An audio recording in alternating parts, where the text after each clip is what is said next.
money, I would've went dummy and been grand. But I got this shit locked up, can't nobody stop us, young nigga. I'm chasing that big bag. Everybody run me, they clutching the fire. My younger day once, so I'm riding for him. He mega, we up, and I hope that the. Alright, man, so we are back with another video. This is crap. Everything great about Eminem's Music to Be Murdered By Part 1. It's your boy OTC Roll. I got OTC Quest in the building. Don't know how long he gonna stay on the bed, so he's just there until he isn't. So we know the boy Crep, he came in, he did everything wrong with Nick Cannon's diss to Eminem. All three loved him. It's broken down so nice and just so much detail and so much effort. So shout out to him. Hopefully, this blows up like that did, and everybody, everybody loves it. So shout out to him on that. So I have heard the entire album. Even though I didn't react to all the songs on here, I just went ahead and listened to the entire album. So I have heard the entire album. So this won't be any spoilers if there's something in here that I didn't know. So here we go.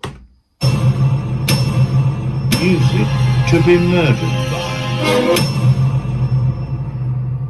But first, a word from our sponsor that is helping me through this financial nightmare of a situation called the coronavirus. Oh man, you guys are gonna love this one. Woo, woo, woo. Okay, look. Yeah. Let me tell you guys something about this thing right here. So when we go out in public and try to use the internet, you're subjected to hackers trying to check your info unless you use a VPN. And that's what I'm here for, keep them from peeking in for a year or more. So I made this video back in a hotel room in Iowa. Use ExpressVPN to keep me safe in now Iowa. Cause they changed my IP, made it look like I'm in Paris. They're the top rated VPN provider, so don't compare it. Got that 24/7 customer support. If your content is blocked, they can unblock it for sure. Like in the EU Article 13 says you can't look at me. So check the description, get to clicking, then come laugh with me. About the point I want to make is this is an offer to take. They got the fastest speeds of any VPN in the game. So take a peek in the description, like that's something you should see. Click the link it easily, you'll get 3 months for free. Woo! Now, but seriously, guys, please. That's dope.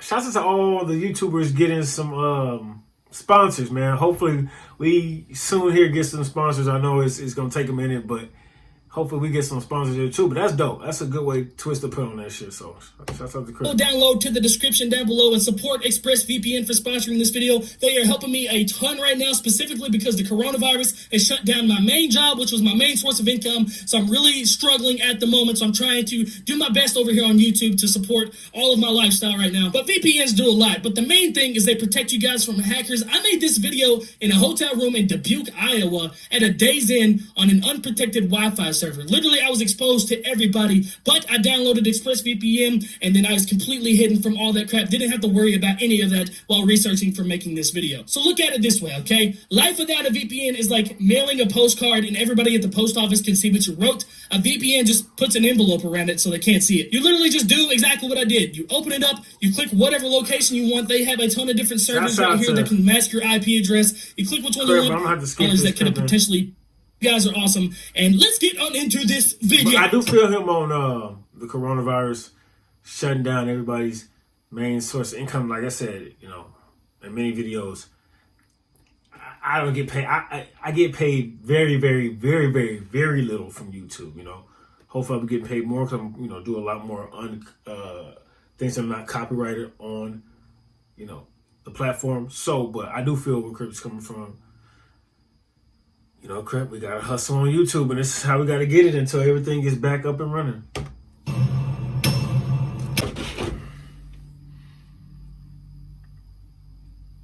Sponsoring this video, you guys are awesome, and let's get on into this video. Music to be murdered by. Before the music even begins, Eminem throws out a few hidden tidbits. The album itself is named after a collection of eerie music from director and producer Alfred Hitchcock, who normally specialized in the intense suspense category. The original album was designed by Alfred to be used during his suspenseful movies, more specifically during murder scenes, letting everyone know that the mood Eminem is creating for this album is murder. Also, one of the several variations of Eminem's album cover is a nod to the original album cover from none other than Alfred Hitchcock. Also, the artwork of this album is in coherence with the title itself. The I in music is an upside-down knife, the C is an axe and a pipe combined, and the E in B is a sideways pitchfork. There's a... Whoa. Now, The I in music. the I got. The C, I knew this was an action, but I didn't know what this was. And the B, I didn't get that. I didn't see that. So that's dope. Okay. Is an upside down knife. That's somebody The C get. is an axe and a pipe I combined. got the X, And I the didn't know E and this. B is a sideways pitchfork. There's also Yeah, a I nice see it. throwback That's to the dope. Slim That's Shady crazy. on the front with the stamp of a hockey mask, which was sported by Eminem during the height of his Slim Shady alter ego era. And one final thing about the cover art is the word murdered is made to look like it is pasted from magazine clippings, very similar to serial killers back in the day when they sent anonymous letters. All of this is tied to Shout out to my boy M. Shout out to Kurt, man. I fucks with serial killer information, documentaries, big serial killer, and everything that falls under that cult leader, stuff like that, enthusiast. I know a lot about it. So when I saw that was real dope to me. I guess I knew that off the bat because just if you watch a lot of serial killer shit, especially like BTK, when they send letters and shit, they like to do this shit. and synonymous Zodiac. with the word murder. The lead track from the album is called Premonition, which is defined as a strong feeling that something is about to happen, especially something unpleasant, which begins the continuity of this entire project's horror-filled, uneasy vibe. This track begins with the sound of Eminem stabbing and presumably killing a female, and then digging the grave to bury her in, essentially bringing forth the metaphor that we are about to listen to music that he just murdered someone to. Shortly after the killing, Eminem is heard having a conversation to which I have multiple theories. Theory 1. Em is talking to himself, saying, "We will never see eye to eye. As much as I hate you, I need you." This could be in reference to Em saying that he's not a fan of who he's becoming now, but he knows there is still success there and he still needs this. Or, theory 2, Em is talking to the rap game in general, saying they will never see eye to eye considering Em's many disses towards the new age genre of rap, and that as much as he hates it, he does need it because it constantly gives him new things to rap about, and in the end, it is still rap, which is where his success lives. Both of which can be counted as a win. At the end of this intro sequence, you can hear the actual voice from Alfred Hitchcock himself saying the name of the album, which is just dope in general. This hook is entirely slept on and underrated. I love it. This is just personal preference, but fuck you, I'm putting it in here. The opening line of this song is addressing the criticism received from Eminem's previous album, Kamikaze, which was filled with many songs dissing new age rappers, as well as people who criticized the previous album, Revival. But Eminem points out that he was simply rapping to prove his ability was still sharp, yet everyone was overlooking that. The phrase chip on your shoulder can be referred to as thinking that you are more than what you are given credit for, and Eminem is simply refuting that, saying that so many people have already considered him the greatest rapper of all time, so how does he have a chip? Is basically just saying he's already given the credit as being the best, so it's impossible to think that you are better than the best because you're already the best, and good, better, best, never let it rest until your good is better and your better is best. Fuck! That was a good one. That's a good find, Craig. That's a real good find. That's what I'm saying. Like, these videos, it's crazy how much detail he just puts into these videos and just puts and knowledge. It's crazy. It's a good dedication. It's inspiring too because this is just a lot of content. You know, as a reaction channel, people say, "Oh, you just do reactions," so stick to reactions, but also bring that other level, other insight. Okay, I have to take away a win for this punchline. I just have to. In this line, Eminem is basically stating that if he was doing rap only for the money, that he could have quit a very, very long time ago, considering the millions amassed from his several platinum-selling albums, thus ensuring that Eminem still loves rap as a craft, and that is the sole reason that he's still doing it, which is very noble in itself. This line is in reference to the length of time that these rappers have spent making music, yet Eminem feels as if nobody is telling them that they are too old for rap and have been around for too long.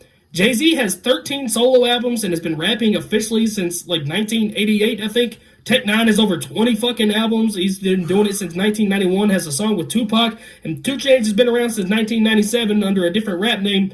All of these rappers are also in their 40s or 50s, and Eminem is just basically giving an example of how he is unfairly criticized for his age and longevity. Also, +1 for that's whack. Like, every album it don't matter how old he's you ever are, done you has rap. either gone gold or platinum, except his very first album when nobody even knew who he was. In fact, Eminem has 28 certified plaques. This line has many meanings. One meaning is that this is paying homage to LL Cool J, who is by far Eminem's heaviest influence in the rap game. Bigger and Deffer was LL's second studio album, acronymed as BAD on the cover, which plays into the double entendre of M saying he still sells 4 million copies of a quote-unquote bad album. This also plays into another double entendre of M saying that he is now bigger in size and Deffer to the hate. Revival certainly was not received well by the public, so in response, Eminem surprised released Kamikaze the following year, which most definitely was received far better than Revival and reminded most of the general public, do not piss Eminem off. Rolling Stones reviewed both Eminem's Revival and Kamikaze.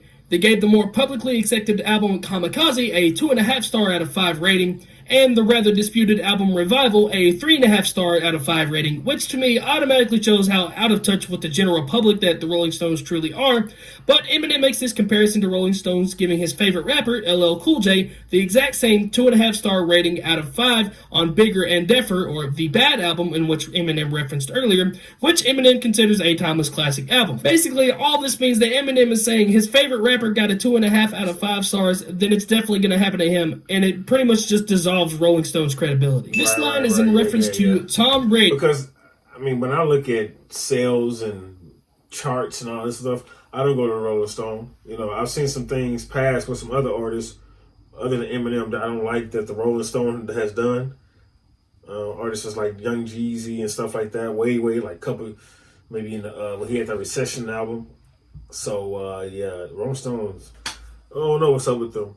They be on some tweak shit for sure. This means that Eminem is saying his favorite rapper got a 2.5 out of 5 stars, then it's definitely going to happen to him, and it pretty much just dissolves Rolling Stone's credibility. This line is in reference to Tom Brady, the former quarterback for the New England Patriots. Yes, former. He's a free agent. Suck my dick.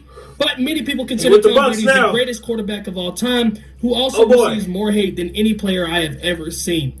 There's such an undeniable amount of greatness to Tom Brady and his accomplishments, but he is a very easy person to dislike because of those accomplishments, and Eminem is feeling that exact same comparison to the rap game. The previous line referring to James is referencing LL Cool J, who Eminem spent the last few lines talking about, but I also feel like this could be referencing NBA player LeBron James, who is also compared very similarly to basketball as Tom Brady is to football and as Eminem is to rap. There's a few things to unpack with this one. I like it. This is one of my favorite things to do when I make a song. Spell something while rapping while people don't even know that you're spelling something. Now, this one is a little bit of a stretch because you have to stanza it out correctly, but Eminem literally spells the word GOAT, which stands for greatest of all time, and the following lines begin with the next letter in succession to spell the word GOAT again using rap lines only. Like I said, it is a bit of a stretch because you have to format it correctly. Right. You got to format it correctly, but still, that's a good catch. That's a even if that's not what it's for, that's still like a good little, little setup, little find, little, what they call it, conspiracy theory. Using rap lines only. Like I said, it is a bit of a stretch because you have to format it correctly, but it definitely looks like it was intentional. Also, the rhyme scheme in this one little section specifically is nuts. There's not a single syllable that doesn't rhyme with something else in the stanza. I don't have the time to colorfully label it like I want to right now, but I plan to at some point in the future, and I'm sure this isn't the only part of the song that does this. I just actually audibly caught this when making this video. I feel like this is one of the best back and forth lines of this entire album, and I'm definitely going to have to give this more than 1 point. But Eminem is practically saying that no matter what he does, he can't get it right. Before Revival, people said Eminem was amazing at rapping, but that he wasn't really saying anything. I specifically remember Joe Budden on his podcast pointing out that M was one of the greatest rhymers, but he wasn't saying anything, which is why he wasn't one of the best rappers alive. Then when Eminem put out Revival, which was a lot of Eminem rapping his beliefs on politics and life in general, it was received horribly, and he was swamped with comments of people wanting the old Slim Shady back. But then when he actually brought back the feeling of Slim Shady on Kamikaze, everyone called him bitter and angry. Eminem also experienced the pull of people hating his sound on trap-style beats like Tay Keith produces, and then wanted him back on some Dre-sounding beats. And he also experienced the inverse of this, of people tired of him being on Dre beats and wanting him on more Tay Keith-sounding beats. It's literally a perfect representation of people pulling him in both directions, neither one of them being the correct direction. I'm going to give it 5 wins. He also ends this in a slick double entendre saying he has more hooks in him than Sway Lee, who is a member of Race Women, who is known to sing the majority of the hooks for the rap duo. Also, I learned while doing research for this that Ray Swimmer is eardrummers backwards, and I know it's unrelated, but I'm going to count this as a personal win. Eminem has a tattoo of his daughter Haley on his right bicep, so if he lifts enough to where her face stretches, it means that he is simply getting stronger and his biceps are getting bigger. This is another solid example of Eminem constantly experiencing the back and forth of the rap game and the people that respond to it. Basically, no matter what he does, it's wrong. Here, Eminem ties back to earlier when he mentioned Tech 9, Jay-Z, and 2 Chainz by assuring that there was... Bro, this is part 1. Look how much information he got for part 1. It's coming in hot, too. It's coming in hot. No disrespect whatsoever, but he just wanted to show that instead of being credited for rapping as long as they have with such skill, they always get told that they'll never be as good as they once were. And then Eminem follows it up with the best line of the entire song. I ain't gonna lie, I feel like 2 Chainz, he has fell off. I'm still twice as good as you'll ever be, which deserved 10 wins. Here we have a nice slick triple entendre. Obviously, the letter V comes after you, and Eminem says that the only way that you are ahead of him is alphabetically, so, you know, U and V and all that stuff. But he also says he's coming after you like the letter V, as in coming for your throat, or coming after you with malicious intent. Like a vendetta. This can also mean that the V, or victory, comes after you, so Eminem is saying after he comes after you, he will always have the V, or victory. The last one is a little bit of a stretch, but hey, sue me. But this is not near as much of a stretch that the people over on Genius try to make this shit. Like, they try to tie it to V for Vendetta and, like, Ultraviolet and shit. This is why I don't use Genius. That's what I said. Not Ultraviolet and shit like that. Like a Vendetta, like a, not the movie or anything, just like a vendetta for somebody, you know. Research, okay? Literally anybody can type this shit in. Don't use Genius for research. Only use it to know what the lyrics are. That officially concludes part 1 of Everything Great About Music to Be Murdered By. I plan to try to do the entire album if you guys want. Yes. Please make sure to drop a like and share this video. Comment if you guys enjoyed this, if you found out something new. Never use Genius as research, okay? Always do your own research, because anybody can go to Genius and make up some bullshit and put it on there. Now, there's a lot of songs on this album, but damn it, we're stuck in a coronavirus quarantine, and I'm gonna do every fucking one of them if you guys want it. But just a couple last minute things. I do have some leftover hoodies in stock. I was going to take these on tour with me in April, but that got postponed. All right, man. Shout out to my boy Crypt coming in. Yeah, man. Do all of them. Do as many parts as you want to. We stuck in this thing. Grind. I'm gonna sit up here. I'm gonna react to him. This is good stuff. Some of this stuff I didn't know. Once again, just like he did it for the Nick Cannon disses, doing it for the album. I think it's a great move. Good content. Help you get your dough up for sure. Help you get the dough up. Man, you know, you'll fuck around and he had 785,000. Fuck around and hit 1 million subscribers before you know it. Anyways, man, it's your boy OTC. Bro, once again, shout out to that boy Crypt. And as always, I appreciate you for rocking with me. And I will see you when I see you. Go.